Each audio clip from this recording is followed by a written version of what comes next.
In today's video, I'm going to teach you how to build a voice assistant booking workflow with webhooks and cal.com. Together, we'll create a clear, reliable flow that listens to your voice assistant, checks availability, and books appointments automatically, all without adding any extra steps. We begin at the webhook. Think of this as the entry point for your workflow. It receives messages from your voice assistant, carrying user intents like check availability or book appointment.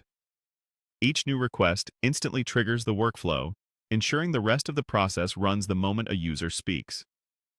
Right after that trigger, we set variables. Here, we extract and store essentials such as your username, the event type ID, and the event type slug. Keeping these values in one place makes later API calls cleaner and easier to maintain, and it reduces the risk of typos or mismatched IDs. Next, we prepare payload fields. This step organizes the raw data from the webhook into a consistent format the workflow can trust. It's where you align keys, trim unnecessary fields, and standardize values like dates or intent labels. Doing this upfront helps prevent downstream errors and simplifies troubleshooting.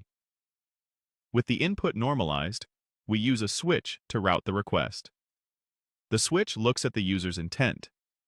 If they want to check availability, it follows the availability path. If they want to book an appointment, it follows the booking path. Clear routing keeps each branch focused and makes your logic easier to read and update. For availability checks, we first extract a start and end time.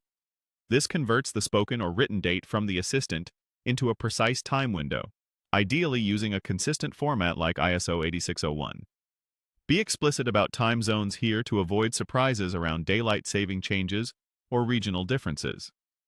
We then check availability by sending a request to cal.com. This call includes the event type ID and the start and end times you just created. The response returns open slots for that range, which is exactly what the user needs to make a choice. When availability is found, we send a successful response back through the voice assistant. Keep the message clear and helpful, include the relevant time zone, and present the options in a simple, natural way so the user can quickly pick a slot. If the user chooses to book, we create the appointment by sending a booking request to cal.com. This includes the user's name, email, time zone, requested date and time, and your event type details. Accurate, well-formatted fields ensure the booking goes through smoothly. Finally, once the booking is confirmed, we deliver that confirmation via the voice assistant. The user hears that their appointment is set, along with the date, time, and any essential details. And that's the complete voice-driven scheduling workflow, from request to confirmation.